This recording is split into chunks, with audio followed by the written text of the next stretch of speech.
Welcome to the Nergal tank thingy I call it, part 2 of the painting, I guess, video. Not really a tutorial. I was trying to give some tips here on what I'm doing. It's all primered up and from the first part. And my next step is to go in and do a kind of a blending dry brush, but it's not really a dry brush. I add water to it. Like artist opus like to say. It's kind of a neat way to do easy blending. And so I put highlights all over the model, especially on upper facing lines where the light would catch. I try not to highlight lines or edges of things that are under the model. I think that's a Games Workshop technique I really don't like. It's not realistic, and I know none of this really is realistic, don't get me wrong. But it's just kind of silly to have light coming up from somewhere where there is no light source. So we're pretending like there's light on top of it, which is pretty normal. And so I go around and give everything kind of a highlight. I leave the metals alone.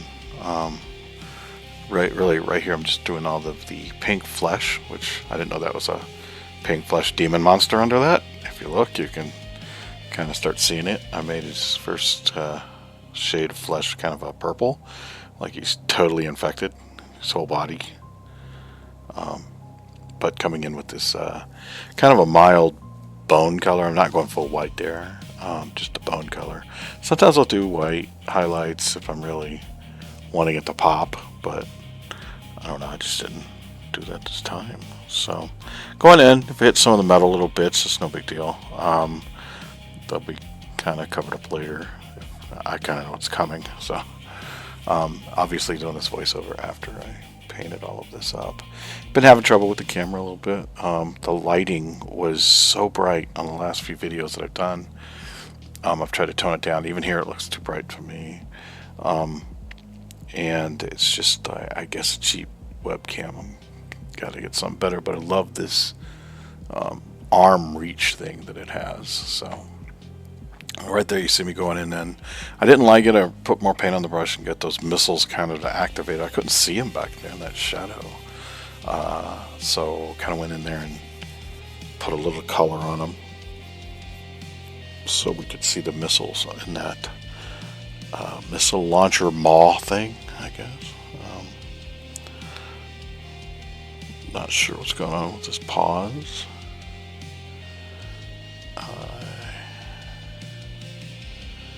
Probably I'm getting out my, I use a lot of oil paints kind of in the way, and I keep them separate from my other acrylic paints and my enamels. So if it's going to be brown, which I believe it is, I'm getting the oil paint ready. And so here you see me putting the heavier parts of the oil paint at the bottom of the model, and oil paint goes a long way. So I'm using a kind of a burnt umber here, I believe. Cheap giant tube from the art store. And I hit all the stuff, and then I kind of start spreading it around, as you'll see in a minute. But right now I'm going down, really pulling that into the dark shadow areas. Like that was really thick right there, but you'll see me come back and thin that out a little bit, because I really like having a oil sheen, I guess you'd say, all over the model. It is just my style. And who told me that? The Grimdark Compendium was where I picked this up with the. I used to just put it on certain spots, but now I kind of like thin it out. But I use a lot of white spirits when I paint it on, which you'll see me kind of go away for a minute, and I'll come back with the brush. And you could be as sloppy as you want here. You're just trying to get kind of coverage, but I'll control how much of the burnt umber I put on with the brush and the white spirits. And of course I hit the metals really hard with this too, because I want that.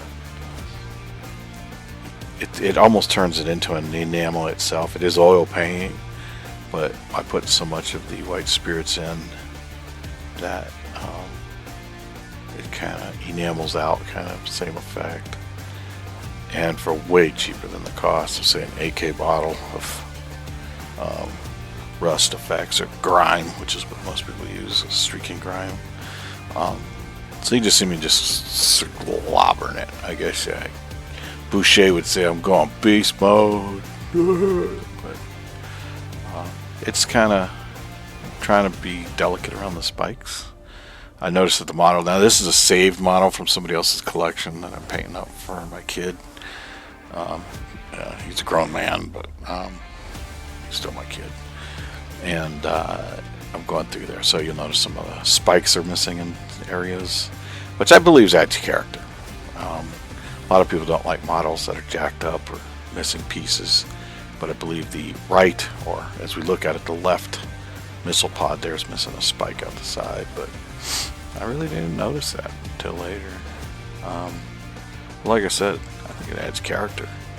A lot of times you'll catch me drilling holes in my figures and scratching them up really bad with a drill bit. I take a drill bit and wrap something around the end so I can hold it, and just use those edges and scuff up everything.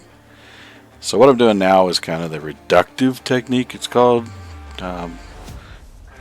It's where you put the paint on and then you take it off, but it leaves it in the areas that you kind of want to leave it in. I'm using a large makeup sponge for this because it's a tank on smaller figures. You'll see me jump over to a little bitty kind of makeup sponge thing with a little handle on it. It's kind of cute. I quit using those cotton swabs, which is the cheapest way to go, obviously, but man, they leave hairs like everywhere. And if you're painting something not hairy, it's not really good to have those on there. A lot of times I will use them because I leave the little fronds on there just to give it more of a creepy effect. Now, from here it doesn't look like I've done much, but I've taken all of the paint that I just put on it off. It kind of looks like it, but the whole thing is covered in like oil now. And I haven't done the rust weathering yet because I noticed that I'll rub it right off. So right now, that's going to be your first weathering look right there. And the brown's just really sweetly stuck in there. I'm so irritated they got rid of like gloss gnome wash. That was one of my favorite go-to paints, a gloss, the brown one, Earthshade, whatever. But I kind of now use Pro Quill's black wash coupled with my technique here, where that all stays in the cracks anyway. So I'm still pretty good there. So here I'm thinking, let's see if I can get some of this off. Now all of those highlights I put on earlier are now popping out, and they're a little more blendy in with the background green. That's what color that armor is. And now that I'm pulling off all of the stuff in the back, it really blended that demonic flesh infection diseased pulpy mass back underneath the armor. It really pulled it together, and I really like the way it did that. I don't know what those spewers are at the top. I meant for those to be a little pinker. You'll see me later try to go in and paint a pink, but they just wouldn't take paint because I left, that I gotta let it dry. One of my biggest problems when I'm doing this is I'm a speed painter, really, first and foremost, I think, even though it takes me a long time to paint a model sometimes.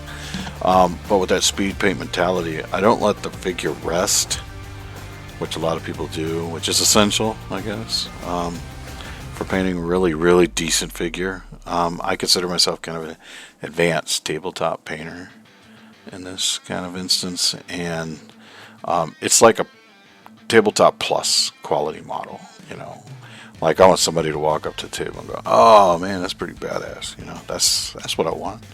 I quit doing tournament painting a long time ago. I used to be like wanted to be a heavy metal painter, but when you put like 50 to 100 hours, I think I put 110 hours into a figure for one of the Golden Demons back in that day. I made it to like the judging round, but I wasn't close to what some of those guys were doing. I don't know, I just didn't want to do that anymore. Like, I wanted to eventually like sell figures, which is what I do now.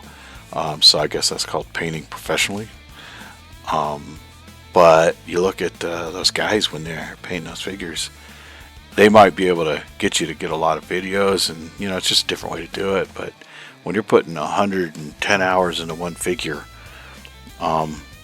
how much are you gonna make if you sell that figure per hour? Like, if you sold it for $10 and you put 110 hours into it, you made a dollar an hour. And so the minimum wage around here is like 11 and change. So we'll just say it's 11, and this 100 hours times 11, you do the math, you're not making any money. Now, does that bring in more people on your hits and on your 40 YouTube channel or something like that? Yeah, maybe. Might bring in a few, but I don't know. There's a lot of people that don't paint that good, making a lot more on their YouTube videos than going through all that rigmarole of painting up something for that. And then you got to travel. It's just a mess. So yeah, I quit tournament painting. Bottom line. Here you see me pulling off. I actually put the base with the same brown. Brown's like my favorite color, I guess, for painting when it comes to all of this. I've got other oil paints, and every now and then you see me break those out. And so I'm going in and reducing the paint that was on the base, and it really kind of makes a neat feel. Now the base was prepped with just super glue, and I like sprinkle like kitty litter. I like the kitty litter because it's kind of got varied sizes. And then after the kitty litter's down, I have another sand that's about 2 sizes mixed together, and I sprinkle that while that glue is still wet, and it gives a pretty cool base effect. And I don't charge. That's the free basing that I do as a professional painter.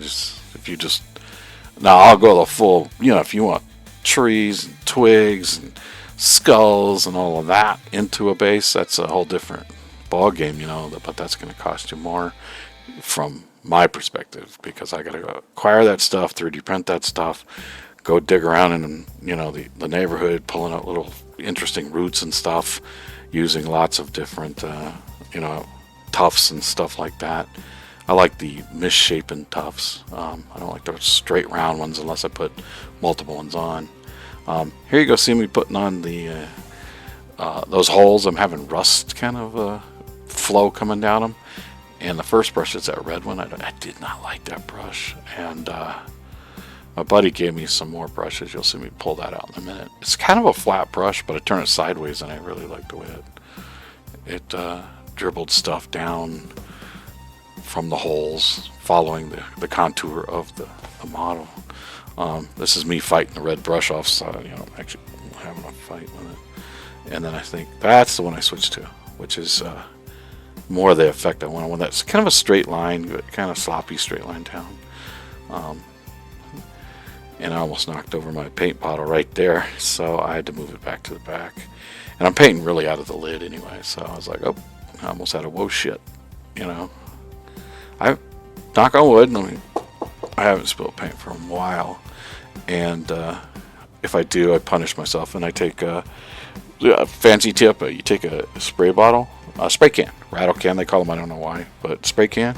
Take the top off, and it fits most paints that come in a store right in the top of that. If you flip it upside down, that fits in there, and it's like a kind of a safety for babies type thing. And I punish myself for a week or two with using those with my paints. It's kind of pain, but it teaches me to stay away from my paints when I'm trying to knock stuff over. But anyway, I continue on with the I think I'm using rust streaks right now, and dripping down stuff down the sides. I think Nergal stuff should be absolutely disgusting. This thing would smell like a pig farm mixed with a toilet. If you've never smelt a pig farm and the moisture, humidity, you haven't smelt things yet. It's completely disgusting. It hits a whole new level of ick smell that you're just not used to. You can get used to it, but it's like not at first. So I put that away, and you see me here. I'm pulling out some highlights on the other stuff. I don't think I put my rust streak paint away, and I'm trying to knock that over, obviously. Got to get the Battle Sisters there. They're going to put me in the penitent engine if I knock that damn paint bottle over, believe me. I get so mad at myself I not go paint. Or when I glue my fingers together. So I hate building. I usually get my son to build stuff. Been building my last couple things there. he charges a high price to build stuff. But yeah, so I'm going in there and highlighting that because that base was just really melting in the back, and I wanted there to be a pop on the figure. And so I use kind of a light blue gray, and then I use a big tube of it that I get, like just straight acrylic paint. So for like $6, I got this huge tube of paint. It's not apple barrel. It's better than apple barrel because it's like acrylic paint for acrylic painting in an art store. And I use that to do the base pretty all over once the glue's dry from that sand and combo I showed you earlier or talked about. And then I come in and I highlight it with some really another level. What I'm doing now is I think I broke out the dirty, what's that, dirty down rust and verdigris, and I'm using the yellow rust that they have. I think that's really cool for like Nergal stuff, and I've got it coming out of all the vents, and I'm doing a double dose of it. Now it's funny, on the back it looked good. It dripped down, it was all yellow and crusty, just so disgusting. But the front, I put it coming out of these, like, I don't know, gurgle valves, I will call them. You'll see in a minute. And it actually ran down. I left it alone, but it just didn't pop or do that rusty thing that it normally does. I have mixed results with it, usually pretty good, but you got to mix this paint up. But what's crazy here is it did really good back here, and you can see it yellowing out and getting all nastified. And then I put it on the front, right on those, it's got that big Nergal 3-way thing. I put that stuff coming out right there. You can see me doing it right there. So that's the gurgle spouts or whatever we're going to call it. And I let it run down. And actually I put so much on the brush it just ran down, so it's nice and thick goo. And then it didn't, I don't know, it didn't go. I'm not painting the barrel of the gun. I'm painting that second. You can actually see it right there. I'm actually got it coming down. And that one goes down and fills that top of that Y thing, arrows. It fills it up a little bit, but it just didn't take. I don't know. I thought that would be really cool and kind of missed it. Didn't do. Let's see. So then I sit there and wait and make you guys like curious as what's going on. Not really. I tried to cut out as much time as I could on this video, and of course that video is going at a 250 speed, so it's not like I'm drinking Red Bull and doing anything kooky. There's just a little downtime right here. I thought I got them all out.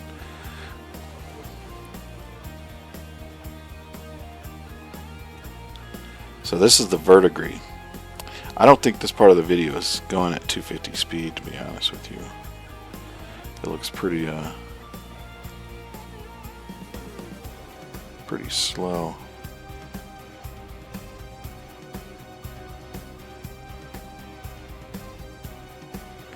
Once again, I'm going to the verdigris. I'm just going to little bits. I'm doing what's mottling, not modeling, but M-O-T-T-L-I-N-G.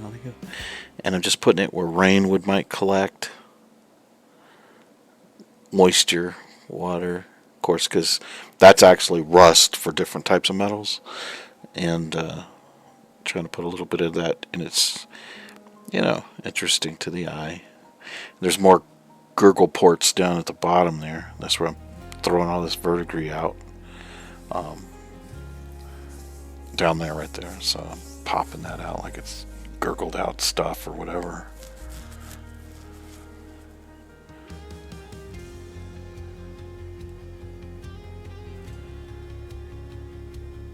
And that continues for a bit. Just really onesie twosies it. Don't like slather it and that stuff. It really can, I don't know, damage look your model if you overdo it. It should be enough to just basically go, ooh, what is that? Not go, oh, mercy. Yeah. So I don't put it everywhere. Let's see. Here is where I'm using the airbrush. Broke that out. And I'm trying to get that eye thing in the middle. It looks like an eye anyway. So that creature must need a something to help it see. So while I'm painting the thing, I'm like, I should do this. I don't really plan. So this is very winging it type of stuff, but I'm just slowly building up a white spray around that eye. And I know kind of sometimes light can't jump, so the spray goes over around the rim, which I'm fine with a little bit. It actually, I go back after that's dried. I go in with this like glowy green stuff from, I think, the War Painter. Fluorescent green is what it is, like a super neon glowing green. And I put it like all around the eye. It really came out cool. And the rim of the eye thing port. And then I started putting it on the teeth, so it like was like glowing. And I was gonna do the silver kind of a highlight and jack up the ends of the teeth with a lot of crust and rust. But I don't know, the glow looked so cool on the teeth and it made them really pop out that I kind of left it alone. I just didn't want too many effects on one part. Sometimes you can overdo it with Nergal stuff, obviously. So that's why those teeth are they're getting glowed right now. I just went in there and keep adding more and more glow to the inner parts of the eye because I wanted it to really pop. That's me just doing the teeth. I think I did 2 coats on the teeth, if I remember back right. And just everything in the surrounding area is kind of just bouncing that green, sick glow out of that eye. Yeah, I think you'll like this tank thing. I don't even know what it's called. I used to play 40K, but I don't anymore. I like painting with figures, so obviously. I'll paint other people's stuff, but sometimes I don't know, especially when you get into the tyrannid bugs. I don't know what they're called. He always tries to tell me about some of them. I remember like the Gene Stealers, because they were kind of cool when you played that old Space Hulk game. That was pretty boss. I loved that game. Actually made a huge 3D table of it, and I just did it at conventions where they'd run down the corridors trying to complete the mission with all the painted figures, and Gene Stealers just ransacking them. It was pretty cool. The Gene Stealers were cool back then. You can see how decrepit looking that thing looks. It's starting to look pretty cool. And I wasn't happy with the tracks right there. If you saw that side shot, excuse me, it was too clean. I mean, it had a metal. I used dark metal first, dark aluminum or gun gray metal or something really dark gray metal before I move up to silver steel. And if I really wanted to look awesome sauce, like clean, like that was a chorus from a church. What I'll do is I'll put like aluminum or chrome highlights on it, and that really pops that. But I don't think that should be clean with especially this. So there's a new product in here. If you haven't already seen a new product you like, there's a AK pigment rust fluid that you'll see at the end. I think I show the thing. Anyway, I'm using a Game Envy Light. It's really cool. I love the Game Envy. You can see I'm advertising it actually right over there on the left, Game Envy Light. And it really is bright like this. And I have to turn it to its lowest setting and block off some of the light on this one. Otherwise, my camera is so bad, it just kind of turns it into a white out type of situation. And then I'm going to probably buy some more black material to put behind the camera so you can see it. And I've liked that. I had this little piece of black plastic card laying back there. What's really behind that black plastic card is all my paints, and they just kind of make it too complicated in the background. So I need something a little more cool. So I'm not sure what I'm up to now. I wasn't paying attention. I was actually looking at what I was just telling you about. It's over there on my painting table. What are we doing? Pondering and wasting time. Let's see. So I picked the vehicle up. So I did the teeth and the glowy stuff. Oh, we're coming to the end. So whenever I'm doing the base like that, I'm thinking about the last pieces of it. So I love putting the pill bottle is what it's on. So I take Gorilla modeling putty and stick it on top of a pill bottle, which I painted black because in my other videos they're like white and orange and they're just distract from the whole thing. So I spray painted them black, and then it's just so easy to rotate that thing and paint in all different directions. I'm pretty happy with it too because I have a couple of the professional ones, but I don't know. I like my white trash look, I guess. No, it's not white trash, but it's cheap because I've been painting units for people, and I want to paint like up to 20 guys at one time. I've gone up to 30, but I need them all on the handles like you see here. So that's why went with the pill bottle. And this thing was so big it didn't fit in my other cool ones since I'm only painting one model. Oh, there's me playing with the lights again. Once again, Game Envy's got a really good light system if you want to look that up. I got that information from Spiky Bits. He was mentioning that, and I was like, that's cool. And my light sucks, so I bought one of those. I think I actually got it on a Kickstarter thing, and yeah, so there it is. Let's take a look over. So now look at the treads are still kind of too clean, and so I'm sitting there thinking while that paint's drying. Now I use black straight up craft paint from Walmart for my edging on the bases. It's thick, it's doesn't come off easy, and it just eliminates a lot of the details, so don't put that on your figure.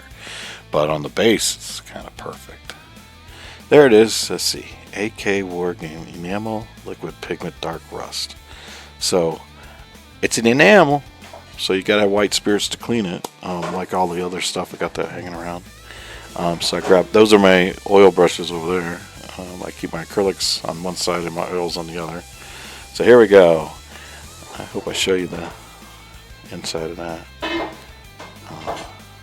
think I turn it and start painting that bad boy. There we go.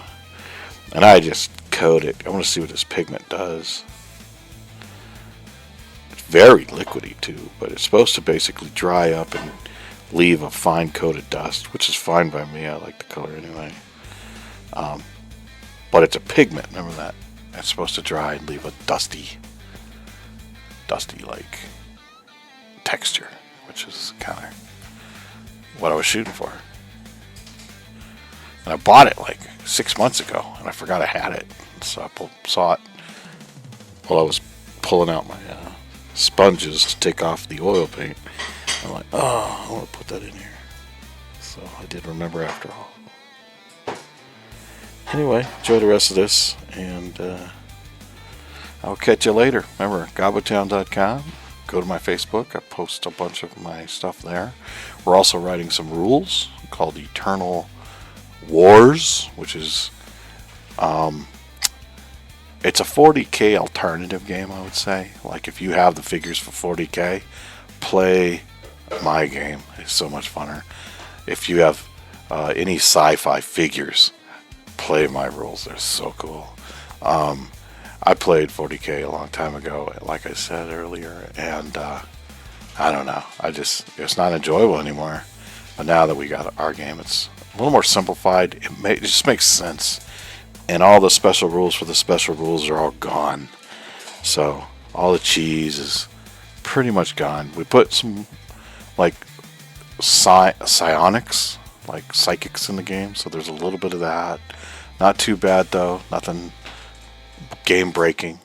Oh, I guess I'm done. Anyway, Eternal Wars, gobotown.com. Bye.